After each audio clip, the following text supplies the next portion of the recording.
Carl gets arrested? Made on cardboard, lol.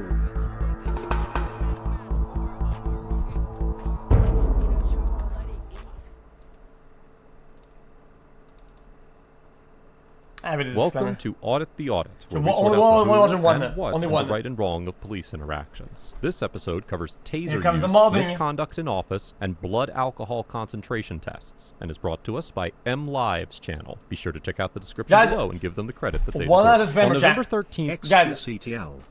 Guys, I thought chat was bad, okay? Until I streamed the other day and we watched a video of the girl with the crack. Absolutely insane. The criminal apologies in chat were 2016, unleashed, Montmorency man. County Sheriff Deputy Zachary What the Morrison responded fuck to was that, multiple man? 911 calls regarding a pickup truck being driven recklessly in Montmorency County, Michigan. He located the vehicle, which was being driven by Lieutenant Brian Filipiak of the Washtenaw County Sheriff's Office while off duty. And after witnessing the truck swerving onto the shoulder and then back left over the center line, Deputy Morrison initiated a traffic stop. Lieutenant Filipiak immediately pulled his vehicle over, while Deputy Morrison stopped the cruiser and approached the driver's side window of Lieutenant Filipiak's truck. Years. Can I see your license or discharge proof of insurance? Oh my god, this is annoying. Oh my god, stop. Okay. You got your ID? Department ID? Was that his badge? And your driver's license.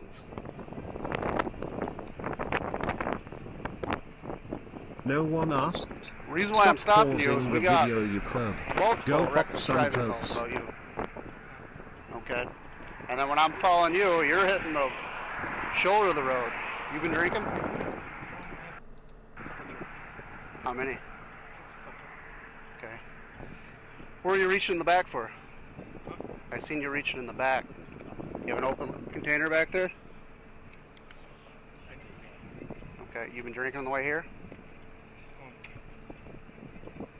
Do you have a firearm on you? Okay. Do you got your pistol? Are you a corrections officer or just deputy? Lieutenant? Okay. Alright, just attack right back to you. Brian, I'm going to have you step out of the car. I'm going to do field sobriety test for you. Uh-oh, I love those. Okay? Those are my favorites by far. I'm going to ask you to step out of the vehicle. What would you like me to do? Just let me go. I can't. I've got multiple 911 calls about a reckless driver, plate and all matches, almost hitting vehicles. I get behind you. You hit the shoulder of the road twice. Alright, just let me stay here. Okay? You can't. I'm going to ask you nicely to step out of this vehicle. Brian, my hands are tied. If I let you go, I'm going to lose my career over you. I don't want to yank you out of this vehicle. No, just let me go. I can't. We're done with that. Step out of this vehicle right now. Just let me go. I don't get it how I don't get how somebody that's so like it's not slow. He just seems kind of like even though he drank, it's just weird that he gets like lieutenant or whatever the fuck. Yeah, Brian, out of this vehicle. I'm asking you. Does nobody not see anything coming like on his come up on his way? Even if he's drunk though. Nicely, okay? No, just let me go. Brian. I will go sleep in the bushes. You know, the next thing, I'm going to go hands-on with you. No, and you're going to go to jail for R&O. You want that? No, I don't want that. Out of this vehicle right now. Do me a favor. I can't. Oh my god. I'm not losing my career over you. And I'm not losing my career either, so. I'm getting done with you. What's your name again? Deputy Morrison. Morrison? Zach Morrison. Just let me. I can't. Yes, you can. You think I want to do this? Arrest a fellow cop? Yes, I think you do. Why? I don't know. Just I let me go know this over. career. I know what you go through every day. No, just let me go over. Why do you think I want to arrest a cop? We're not above the law. Throughout the course of the encounter, Lieutenant Filipiak repeatedly asked Deputy Morrison to just let him go so he can sleep it off on the side of the road. Had Deputy Morrison agreed to this proposition, he could have potentially been convicted of several criminal offenses under Michigan law. Under Section 750.478 of the Michigan compiled laws, it is a misdemeanor offense for a public officer or any person holding any public trust or employment to willfully neglect to perform their legal duties. And as the Michigan Court of Appeals explained in the 2015 case of People versus Channels, quote, "It is routinely recognized that a police officer has a duty to uphold and enforce the law." In the Channels decision, the court court upheld a conviction under section 750.478 against a police officer who failed to enforce various laws and ordinances that he observed being violated, and similarly upheld a conviction for misconduct in office, which is a common law offense that section 750.505 of the Michigan compiled laws makes a felony. The Channels Court explained that, quote, at common law, misconduct in office was defined as corrupt behavior by an officer in the exercise of the duties of his office, and that, among other things, quote, an officer could be convicted of misconduct in office for failing to perform any act that the duties of the office require of the officer.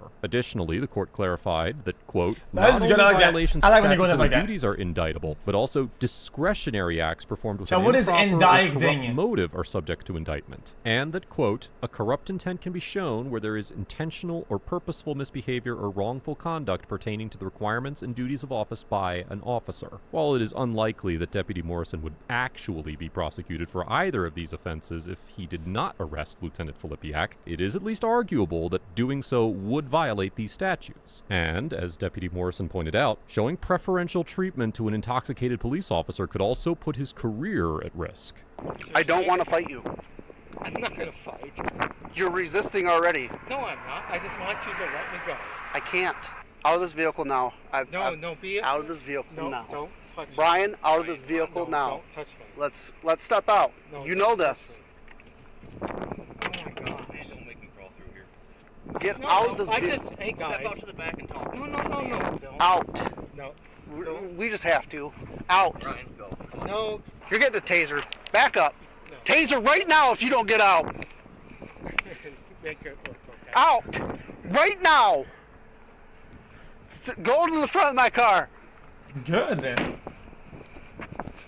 After Lieutenant Filipiak repeatedly refuses to exit the vehicle, Deputy Morrison pulls out his taser and threatens to tase him if he does not step out of the truck. The Supreme Court has not issued a decision regarding when an officer using a taser constitutes excessive force, but as we have discussed before on ATA, it established 3 factors that courts should review when determining whether force is constitutionally excessive in the 1989 case of Graham versus Connor. Quote, the severity of the crime at issue, whether the suspect poses an immediate threat to the safety of the officers or others, and whether he is actively resisting arrest or attempting to evade arrest by flight. However, in applying these factors, lower courts have reached differing opinions as to when a taser may be constitutionally used to gain compliance from a suspect. In the 2016 case of Armstrong versus Village of Pinehurst, the Fourth Circuit determined that officers used excessive force when using a taser on a mentally ill individual who was engaged in, quote, stationary and nonviolent resistance to being handcuffed, and that, quote, tasers are proportional force only when deployed in response to a situation in which a reasonable officer would perceive some immediate danger that could be mitigated by using the taser. In reaching this conclusion, the court reviewed decisions from other circuits where similar uses of a taser were found to be excessive. For instance, in the 2011 case of Matos versus Agarano, the Ninth Circuit concluded that a reasonable fact finder could conclude that officers used excessive force by tasing an individual who actively resisted arrest when she, quote, refused to get out of her car when instructed to do so and stiffened her body and clutched her steering wheel to frustrate the officer's efforts to remove her from her car. The Armstrong decision also considered similar decisions from the 7th and 8th circuits, as well as opposing cases from the 11th and 6th circuits that, quote, distinguished permissible and impermissible tasing based on facts establishing bare non-compliance, rather than facts establishing a risk of danger. The 6th Circuit, which has jurisdiction over the state of Michigan, has upheld taser use as reasonable when an individual is, quote, actively... Funnily enough,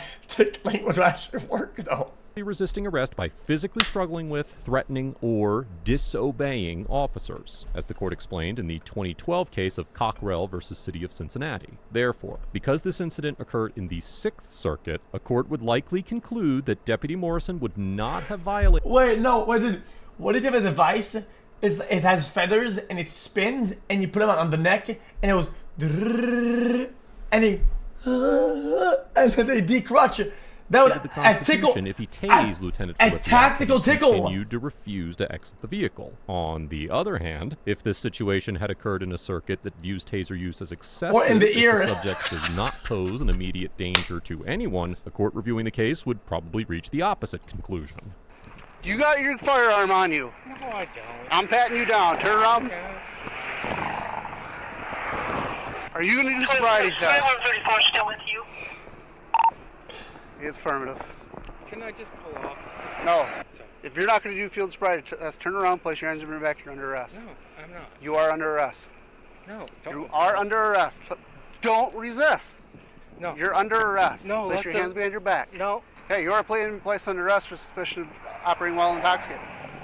And Back. I already told you I would go by the side of the road and sleep it off. So. Okay, That's well, all done that, I mean, with you that. can't Back do to that my car, either. please. No. You're already under arrest. Backseat Dude. of my patrol car. Dude, Brian, I'm not gonna fight you. Can we talk? I've tried talking. You won't talk to me. You want to sit on the side of the road. You got him? So, what do we gotta talk about? Well, not much talking about. You know what happens. We're going to take you to the jail and ask for a data master. And if you refuse that, we're going to get a search warrant for your blood. Take you to the hospital and get blood.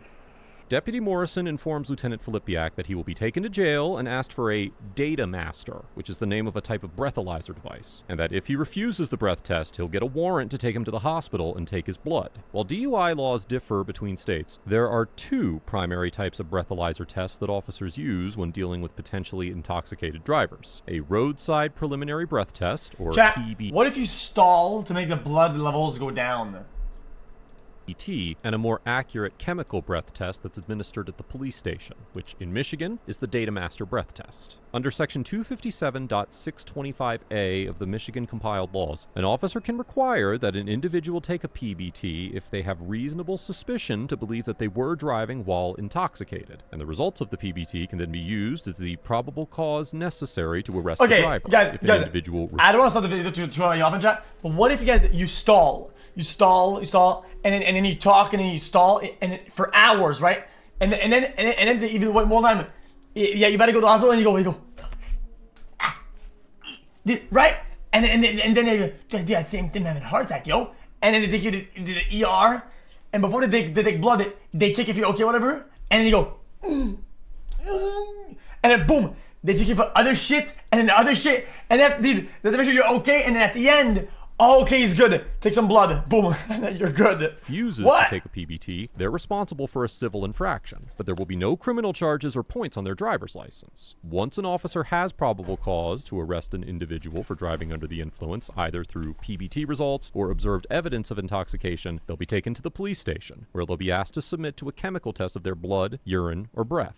While PBTs can be refused without driver's license implications, refusing a post-arrest chemical test will result in driver's license suspension and the addition of 6 points to the driver's record. This distinction exists because Section 257.625C of the compiled statutes, which is known as Michigan's law of implied consent, declares that an individual who operates a vehicle on a public highway in the state is considered to have given consent to chemical tests of their blood, breath, or urine if the person is arrested for a DUI offense. If an individual refuses to submit to a post-arrest chemical test, Section 257.625A requires the officer to obtain a court order, also known as a blood test search warrant, in order to give the test. Notably, in the 2016 case of Birchfield versus North Dakota, the Supreme Court held that while the Fourth Amendment permits warrantless breath tests incident to DUI arrests because the impact of breath tests on privacy is slight, while the need for BAC testing is great, This is interesting, I blood like that. tests cannot be administered without consent or a warrant because they are significantly more intrusive. Based on the statutes and precedent, Deputy Morrison would be well within his authority to request that Lieutenant Filipiak take a post-arrest data master breath test at the station, and if he refused, Deputy Morrison could likely obtain a search warrant to have his blood drawn against his will.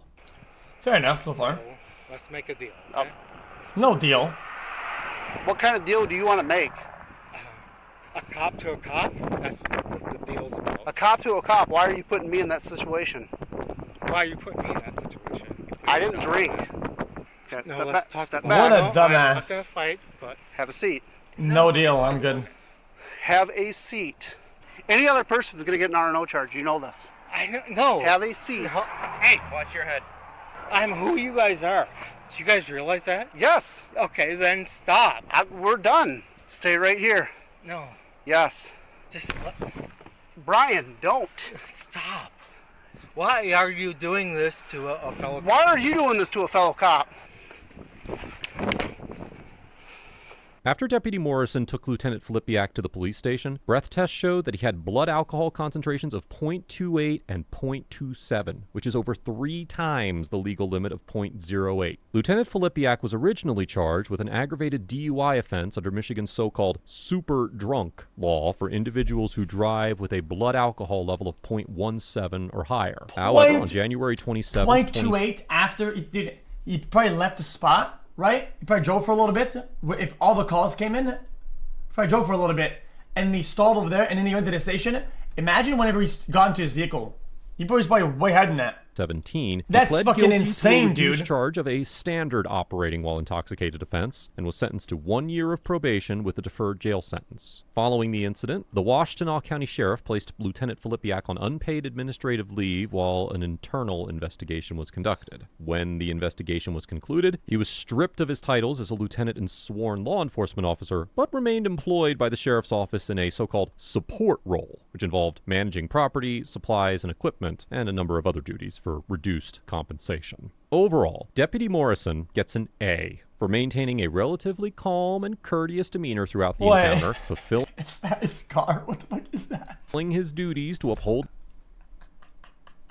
the law and protect his community without regard to Lieutenant Filipiak's status as a police officer and for maintaining his integrity as a law enforcement officer. Although some jurisdictions may have found his threatened use of the taser to be excessive, he did not actually deploy the taser, and the applicable case law for Michigan appears to sanction taser use when a suspect is actively disobeying police commands. He also waited until Lieutenant Filipiak had refused to exit the vehicle multiple times and physically resisted attempts to forcibly remove him from the vehicle before resorting to displaying the taser. I commend Deputy Morrison for having the courage to repeatedly refuse Lieutenant Filipiak's continuous request to be let off with a warning, and for possessing the strength of character to avoid any favoritism. Former Lieutenant Filipiak gets an F for endangering the lives of other citizens by driving while extremely intoxicated, failing to obey the lawful commands of the deputy, and for attempting to use his status as a member of law enforcement to avoid being arrested. It is worth mentioning that this incident was not the first time that Mr. Filipiak had encounters with other law enforcement officers regarding his alcohol use. Reports show that there were at least 2 previous incidents in 2013, including a situation where Mr. Filipiak attempted to pick his minor daughter up from the airport while notably intoxicated. Not only did Mr. Filipiak's conduct constitute several criminal violations, but it also tarnished any credibility that he may have held as a police officer. This is what... now you guys are going, oh, weird, champ. What about yesterday?